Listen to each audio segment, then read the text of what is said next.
Olá, sejam todos bem-vindos. Eu sou o Carlos Alberto Batistão e esse é o programa Na Malha Fina, do Sescom São Paulo.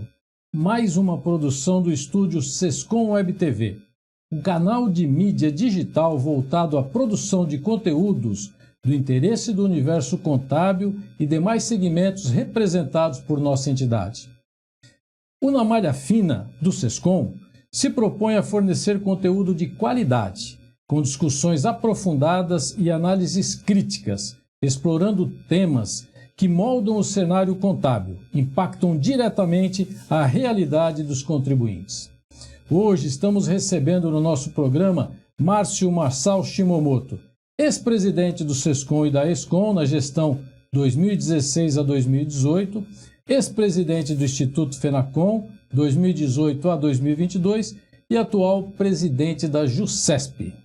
É um renomado empresário contábil, também conselheiro consultivo do Sindiconte, conselheiro deliberativo da Associação Comercial, membro do grupo de trabalho do SPED do CFC e membro do Conselho de Administração do IPC e ainda membro da APC.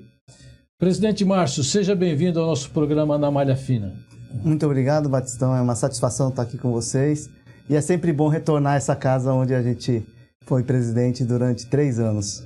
Márcio, é muito bom receber você, porque os empresários contábeis lidam diariamente com a JUSCESP, né? A JUSCESP é o nosso dia a dia na abertura, alterações de empresa. Então, para nós é muito relevante ter aqui você trazer as novidades, as dificuldades, os problemas encontrados. Então, já começando, eu queria saber o seguinte: quais são os principais desafios enfrentados pela Junta na legalização de novas empresas em São Paulo? É verdade, Batistão. Os nossos maiores usuários da Junta Comercial realmente são os contadores. Dificilmente você vai encontrar um empreendedor fazendo sua própria abertura de empresas, até porque exige uma questão muito técnica na abertura de empresas. Até o enquadramento fiscal que tem que ser feito até 30 dias após a sua abertura, normalmente é feito por uma empresa de contabilidade. O empreendedor normalmente não tem esse conhecimento. Por isso é muito importante ser assessorado por uma empresa de contabilidade, porque tem o passo seguinte, que não pode esperar muito, senão a empresa já nasce com encargos e multas.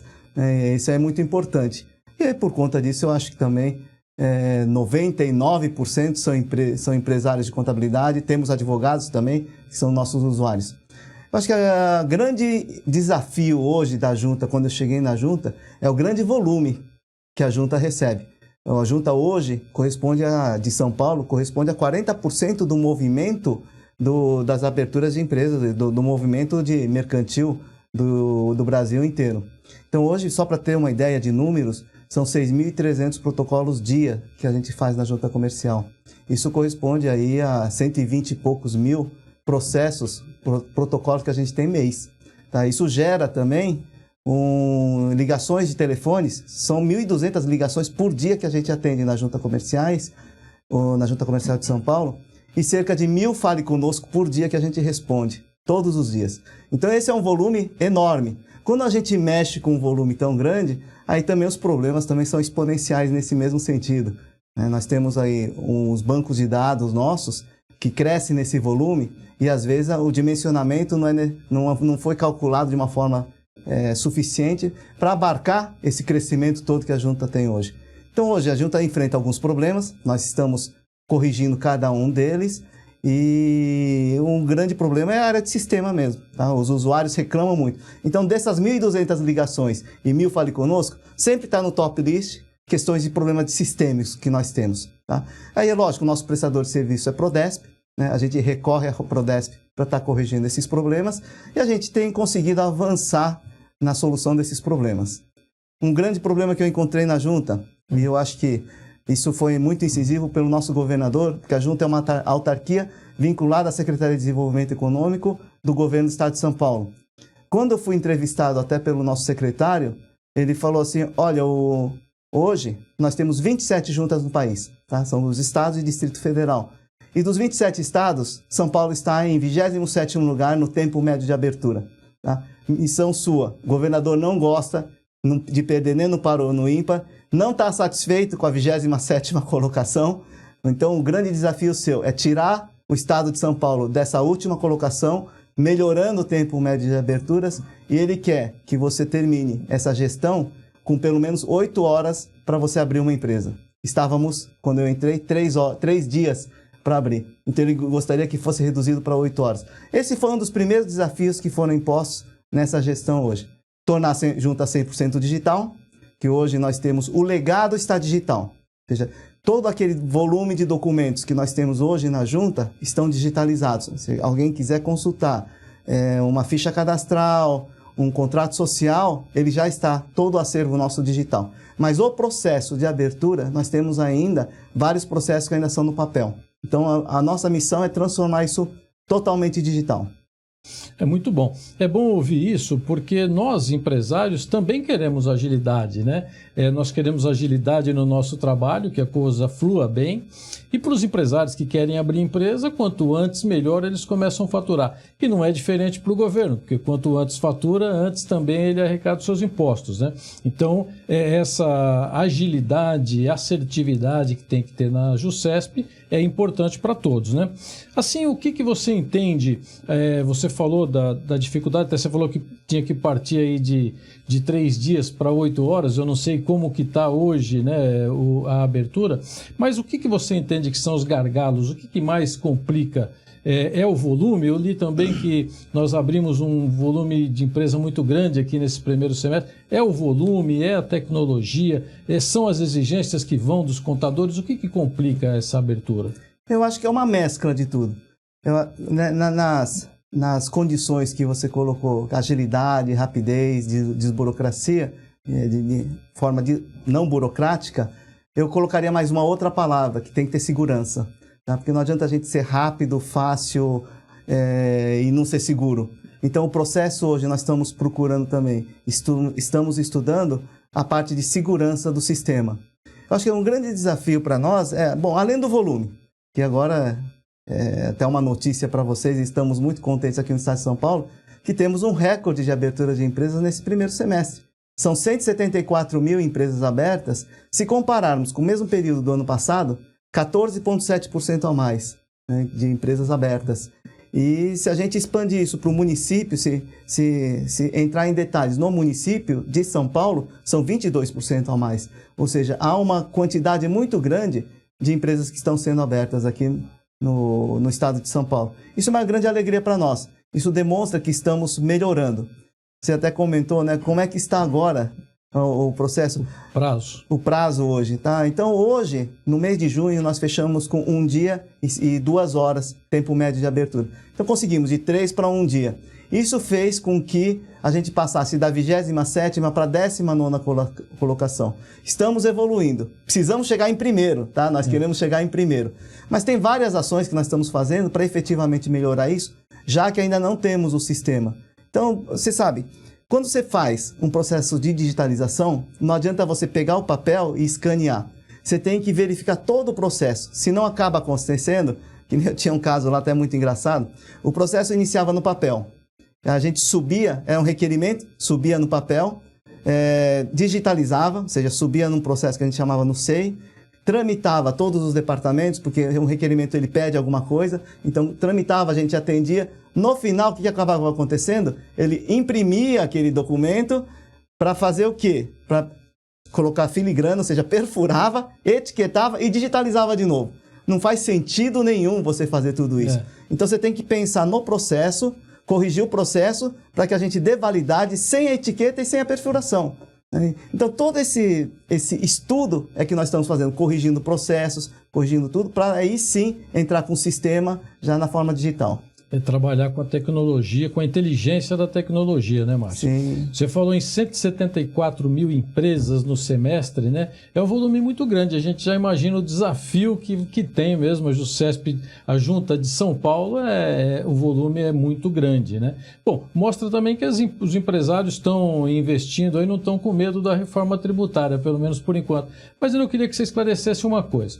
Você fala que chegou em 1 dia e pouco a média da abertura. Mas isso é porque você fala em média. Tem aberturas que são muito ágeis, não é isso? Nós temos hoje no São Paulo, no município de São Paulo, um processo que a gente chama de balcão único. No Balcão Único, quando ele foi criado, lá em 2019, 2020, que foi criado o Balcão Único, o tempo médio de abertura era de 38 horas. Quando implementou o Balcão Único, foi para 40 minutos. Ou seja, é um processo muito rápido, que a gente chama de modelo B, que a Receita Federal nos propicia, você enviar os dados do DBE automaticamente. Então, ele bate e volta e é muito rápido e muito ágil esse processo. Mas tem outros casos que a gente depende de fatores externos que demora 2, 3, 4 dias. Tá? Mas, graças a Deus, a gente consegue mitigar esses casos para que a gente possa, no volume, a gente consegue 1 dia e 2 horas. Muito bem. E também sabemos, Márcio, do seu empenho para que os municípios façam adesão ao convênio, né, do integrador estadual, o REDSIM, né? Em outubro já vai completar 5 anos do REDSIM, né? O que falta para que 100% dos municípios façam adesão? Uma das questões que o governo do estado se preocupou foi de implementar a Lei da Liberdade Econômica no estado de São Paulo. Então, o governador Tarcísio, logo no final do ano passado, ele fez uma lei regulamentando a Lei da Liberdade no estado de São Paulo. E por essa lei foi criado o projeto Facilita São Paulo, um comitê que seria o subcomitê da REDSIM aqui no estado de São Paulo. Isso possibilitou nós sentarmos numa mesa com todos os órgãos licenciadores e transformarmos aquelas atividades econômicas, que são 1.550, levarmos para baixo risco 908 atividades econômicas. Para o público, de uma forma geral, o que significa você ter uma empresa com uma atividade de baixo risco? Significa que ele está dispensado dos órgãos licenciadores. CETESB, Corpo de Bombeiros, Vigilância Sanitária, todos esses licenciamentos demandam tempo. Se for de baixo risco, quando ele registrou a empresa, terminou a fase da junta comercial, ele já está apto a estar operando a empresa. Se for de médio ou alto risco, ou ele depende de uma vistoria prévia ou uma vistoria pós as suas atividades. Isso demanda mais tempo para o usuário. O programa Facilita São Paulo, ele trouxe um portal único para abertura de empresas e licenciamento, ou seja, é uma esteira única, ele passa por todas as fases de abertura de empresas numa esteira só, sem ter que ficar saindo do sistema. Ele possibilita que você tenha os órgãos licenciadores, no estado de São Paulo, trazendo 908 atividades para baixo risco, e ele pode ser adotado pelos municípios. O projeto Facilita criou selos, que eu acho que isso é importante. Como é que eu faço? No estado de São Paulo são 645 municípios. Você falou da REDSIM, temos 509 municípios dentro da REDSIM. Como é que eu faço para levar os outros municípios, trazer para a REDSIM? Então, criamos selos para as prefeituras, né, para identificar as prefeituras que realmente eles estão vinculados, estão aderentes a um processo de facilitação na abertura de empresas, e fomos criando bronze, prata, ouro, diamante, onde a cada etapa que o município cumpre, ele vai ganhando um selo. A primeira etapa seria ele aderir à REDSIM. Com esse projeto do Facilita, conversando a SDE, SEBRAE, Junta Comercial, fomos nos municípios e fomos conversando com cada um dos prefeitos. Conseguimos hoje 98% dos municípios aderentes ao projeto Facilita, automaticamente ele vai para a REDSIM. Eu acho que devemos ter aí umas 7 municípios, um pouquinho menos, ou 7 municípios que ainda não estão no projeto do Facilita. Isso trouxe praticamente quase 100% dos municípios para a REDSIM. Respondendo à tua pergunta, já estão praticamente todos na REDSIM. Essa era justamente o que eu ia te dizer, quer dizer, depende dos municípios, né? Porque São Paulo aderiu à Lei da Responsabilidade Econômica com as atividades de baixo risco, mas os municípios teriam que aderir a isso também. Eles aderindo ao REDSIM, quer dizer que eles também aderiram àquela relação de atividades de baixo risco? Sim, todos esses 98% dos municípios fizeram um decreto aderindo à mesma tabela de baixo risco. Só que eles ainda têm que fazer as suas normativas internas. E essas normativas internas que a gente cobra para obter um outro selo, esse selo do Facilita São Paulo. Tá? Então, a primeira fase é viabilidade e adesão à REDSIM. A viabilidade é aquela viabilidade locacional, onde também a gente hoje tem uma perda de tempo lá, porque depende dos municípios para dizer se aquele endereço que a pessoa quer abrir uma empresa Pode ou não pode? Às vezes ele está numa área residencial, não pode abrir uma indústria. Então quem tem esse lei de uso e ocupação de solo é o município. E é o município que tem que dizer.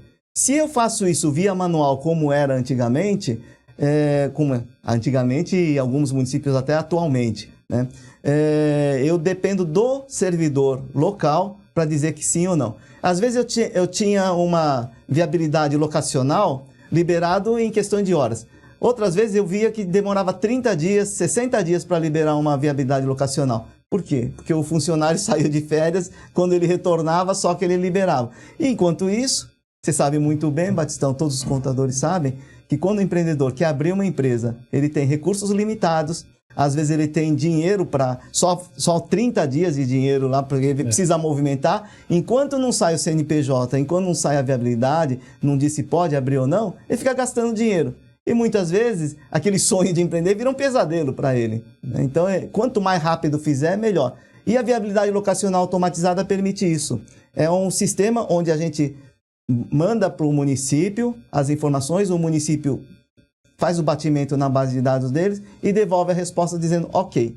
Se o município, porque se a gente está impondo alguma coisa para o município para que ele faça automatizado, e o município não tem condições, a junta fornece o sistema, se ele não tiver um sistema, para que ele possa fazer isso gratuitamente para o município, damos a consultoria, subimos as informações para ele nos bancos de dados, para que ele possa fazer isso. Você tem uma ideia, Ribeira, 3 mil habitantes, fez essa viabilidade locacional em 5 dias. Então, ou seja, basta ter boa vontade do município que a gente consegue fazer essa implantação da viabilidade locacional e isso facilita muito, cai o tempo médio de aberturas. Isso nos deixa já mais tranquilos, né, de que a coisa está fluindo, porque se 98% dos municípios já aderiram, quer dizer, a grande parte do estado já aderiu e tem que agilizar cada vez mais as aberturas, né? Presidente, a gente sabe que a JUSCESP tem parceria com as entidades representativas do setor produtivo, com a Associação Comercial, Fiesp, Sescom, Sindiloja, Simp, né? O que isso agrega à junta comercial para otimizar o serviço da JUSCESP? Olha, essas entidades elas são parceiras nossas, várias delas têm escritórios regionais, que são os pontos de atendimento que a junta tem para fazer análise dos documentos, para fazer recepção desses documentos, até para dar um suporte para os usuários. E essas entidades são entidades representativas da economia do Estado de São Paulo, onde nós temos a Associação Comercial, alguns deles fazem parte do nosso vocalato também, além dos escritórios. Eles nos ajudam muito na questão da descentralização da junta, porque a junta não tem hoje mãos e braços para abraçar o estado de São Paulo inteiro. Então, hoje, eles ainda nos ajudam a fazer isso. Num processo seguinte, como nós estamos hoje, no processo de digitalização da junta, automaticamente não será mais necessário o trâmite de papéis. Então, isso será, praticamente, esses escritórios passarão a servir de pontos de consultoria e atendimento ao usuário, sem a necessidade mais de análise de documentos e recepção de papel nesses locais. Que bom. Então, quer dizer, a tecnologia está ajudando a organizar e agilizar mais os serviços da JUSCESP. Falando em tecnologia, a junta já está trabalhando para utilizar a inteligência artificial e outras tecnologias emergentes aí nos processos para, com isso, agilizar, dar segurança, dar assertividade nos processos?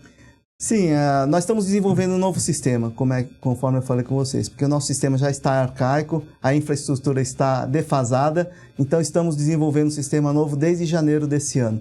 Provavelmente já no mês de agosto teremos já a implantação no sistema novo das aberturas em empresas individuais. Em seguida virão as aberturas para limitadas e até o final do ano, alteração e cancelamento para individual e limitada. E dentro desse sistema, a gente já está prevendo várias soluções, inclusive até de segurança para os contadores, né, já que a gente está numa casa dos empresários de contabilidade, e uma das grandes manifestações até do presidente Batistão estava comentando que uma das grandes preocupações do contador é estarem vinculadas a uma empresa e às vezes o contador nem sabe que está sendo vinculado. Porque a junta hoje, ele tem uma forma de você fazer o batimento, se aquele número de CRC que está sendo vinculado ou o número da ordem, através de batimento no banco de dados do Conselho Regional ou da OAB, para saber se aquele número é ou não é, existe ou não existe aquele número.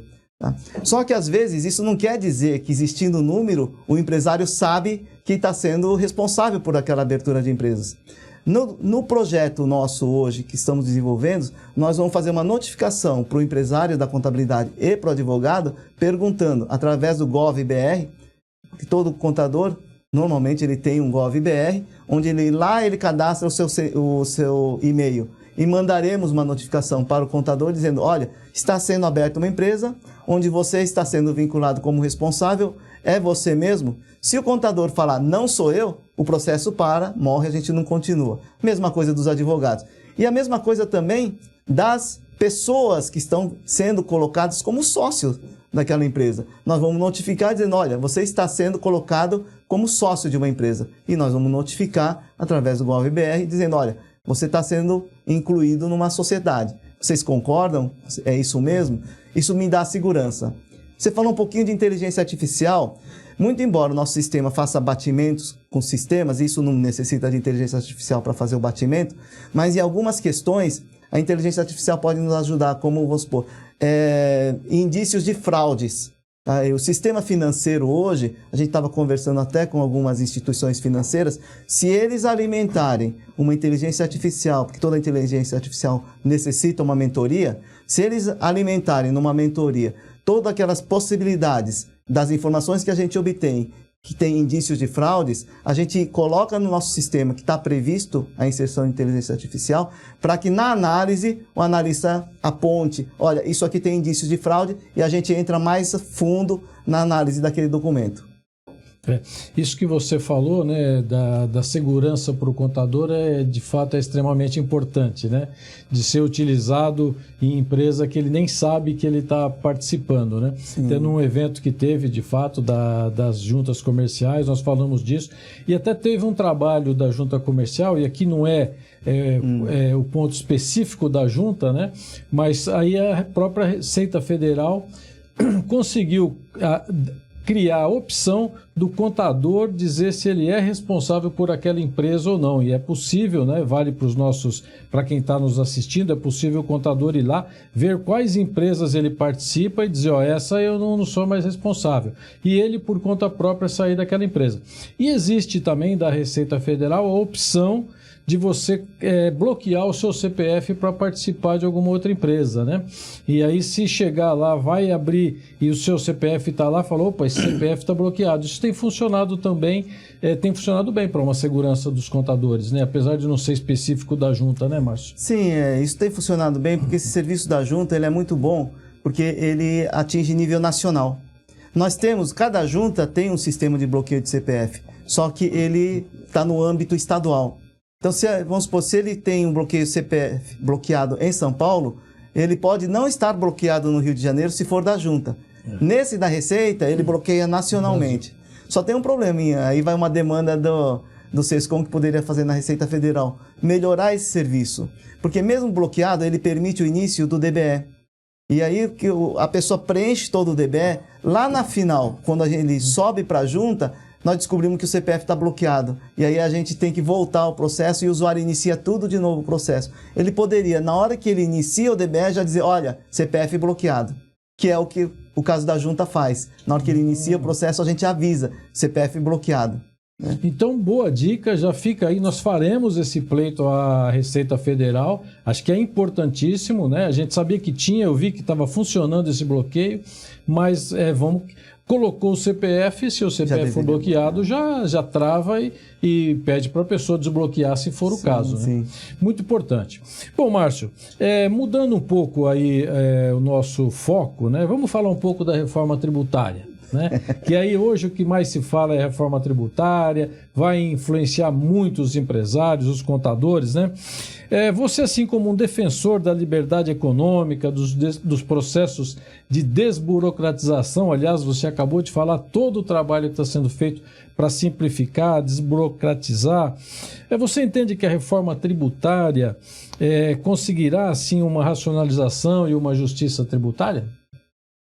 Olha, Batistão, pelo que eu estou enxergando, vão ser uns 10 anos de maturação disso que a gente vai ter para conhecer melhor. Esses 10 anos, pelo que eu tenho visto, ele vai ser meio sofrido para o empresário de contabilidade, porque ele vai estar lidando com 2 regimes tributários, onde é lógico, a Receita Federal, quando cria um regime novo, ele vai querer os controles em cima desse regime novo, mas não deixou ainda os controles antigos. Então, nós vamos estar convivendo com esses 2 regimes. Mas há uma certa inserção de vários artigos dentro da reforma tributária que, no meu entender, traz mais burocracia, que nós até abandonamos no passado algumas práticas que a reforma tributária pode ser que volte a ser adotada nas juntas comerciais. E aliás tem artigos também, bom, tem alguns artigos, você falou, né, alguns incisos aí que parece que vão influenciar nos trabalhos da junta comercial, né, e tem inclusive alguns, né, que podem criar novas obrigações acessórias para a junta comercial. Vocês já analisaram isso, o impacto que isso vai ter, talvez nessa agilidade que nós estamos falando, ou nos trabalhos da junta? Sim, andamos estudando alguns artigos, estamos vendo, acompanhando e até falando com alguns políticos nossos para não deixar burocratizar novamente o processo de abertura de empresas, que a muito custo temos assim através das normativas do DREI, das instruções normativas e das legislações hoje, estamos conseguindo fazer a desburocratização. Agora, voltar atrás de novo nesse processo de burocratizar, eu acho que não é bom para o Estado, não é bom para o país e também não é bom para o empreendedor. Exatamente. E tem um inciso 3º do artigo 176 que fala da responsabilidade solidária dos servidores das juntas comerciais no pagamento do ITCMD. Qual a sua visão sobre isso, Márcio? De um lado, como contador, a gente fica até mais contente, porque a profissão contábil era o único que respondia solidariamente, né, até agora pelos tributos. Agora, vindo de novo esse assunto, voltando de novo esse assunto da responsabilidade, antigamente a gente exigia a guia de ITCMD para fazer o registro de empresas, as alterações de empresas, tá? Porque ITCMD ele ocorre na causa-mortes. Tá? Então, quando há uma transferência de cotas, causa-mortes, a gente antigamente exigia a guia de ITCMD para poder fazer o registro. Quando veio a Lei 123 e da Lei do Simples, ele dizia claramente que os órgãos de registro são só obrigados ao registro. A fiscalização e questões tributárias deveriam ser de responsabilidade dos órgãos fiscalizadores e não das juntas comerciais. Com essa legislação, a gente passou a não exigir mais o ITCMD. Isso facilitou o processo de alterações nas juntas comerciais. Agora, voltando de novo essa legislação, passaríamos a burocratizar de novo. Fora a preocupação, né? Porque o servidor que, porventura, deixe escapar e o contribuinte acabe não pagando o ITCMD, o funcionário da junta ser responsável por esse imposto é muito injusto. E, na realidade, já existe alguma troca de informação, a junta, que é um órgão do Estado, e a Secretaria da Fazenda, que pode depois... Aliás, tem um processo em andamento aí para fiscalização da transferência, doação de cotas, né? Sim. E a gente sabe que isso veio da troca de informações. Isso podia ser deixado para que a Secretaria da Fazenda, com as informações da junta comercial, fizesse um processo de fiscalização, não é?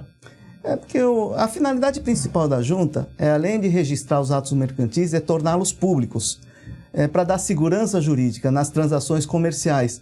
Porque para você ter uma segurança de que você está vendendo para uma empresa e como ela está regularmente constituída e quem são sócios, a junta comercial tem que tornar públicas as informações para que essa relação comercial tenha segurança jurídica. Então, uma das funções nossas principais é dar publicidade aos atos. Quando nós somos demandados por algum órgão do Estado, dizendo, olha, eu necessito de algumas informações, nós somos obrigados a fornecer essas informações para os órgãos estatais.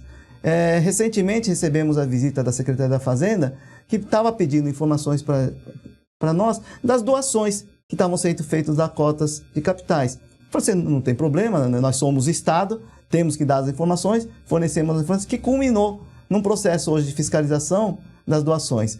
Então, a Receita Federal, a Secretaria da Fazenda, ele pode demandar essas informações para a junta. Não há necessidade de responsabilizar solidariamente. Ou seja, os funcionários da junta não são fiscais, eles registram e dão publicidade, né?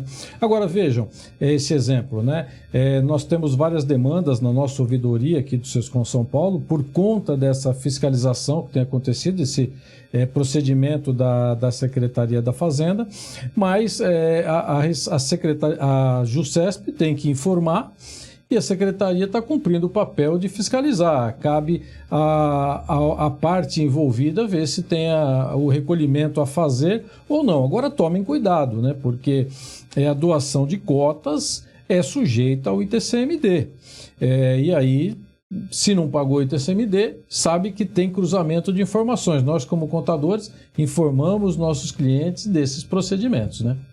Ô Márcio, ainda sobre a reforma tributária, né? Se falar em reforma e obrigação, a gente sempre defendeu e defende ainda que qualquer obrigação acessória tem que seguir 3 passos. Uma consulta pública dos setores envolvidos que serão impactados, consulta aos profissionais de contabilidade, porque eles é que operam o sistema tributário, e uma análise do impacto regulatório do ato normativo que criará a obrigação. Isso, inclusive, é uma legislação, né? Ter a AIR, né? Análise de impacto regulatório em todas as novas obrigações. Como é que você vê isso na prática do dia a dia hoje na presidência da Junta Comercial? Então, acho que é muito salutar ouvir as partes envolvidas até que formem um consenso. Eu aprendi com meu pai que se a gente tem 2 ouvidos e uma boca é para escutar mais do que falar. Então, acho que é importante escutar a sociedade e verificar onde está sendo impactado. Eu colocaria até eu acho que até deve ter na legislação, porque deve ter uma vacatio legis, ou seja, um tempo de implantação dessa obrigação, tá? Porque não dá para o fisco, às vezes tem alguns casos onde eles falam assim, olha, a partir de amanhã você tem que estar implantando uma nova obrigação.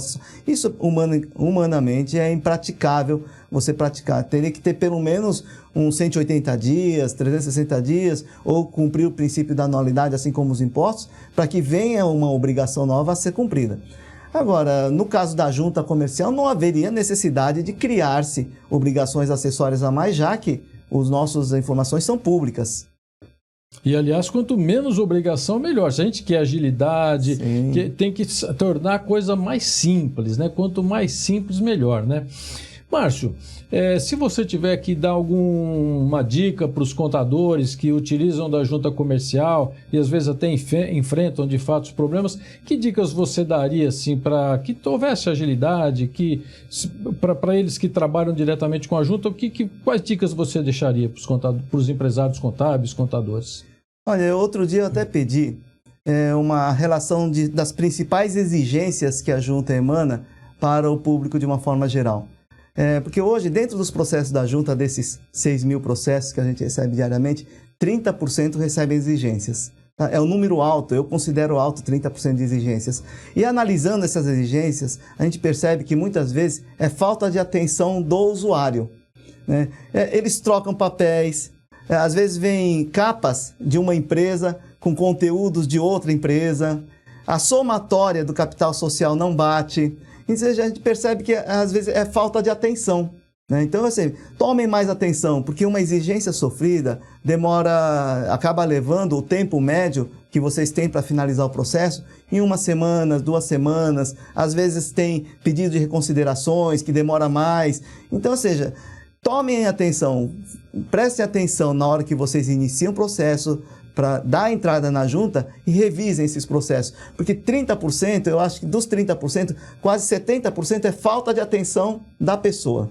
E na realidade, quando tem a exigência, é um novo processo que vai para a junta comercial, o que ajuda a demorar, porque é mais um processo que entra naquele bolo de processos que são olhados pela junta comercial, né? Sim. Bom, Márcio, nós estamos chegando ao final do programa.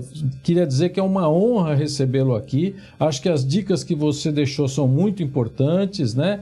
Para nós, contadores que utilizamos a junta diariamente, é muito relevante. Então, se você ainda quiser deixar aí suas impressões finais, mais alguma dica, eu gostaria que você ficasse à vontade.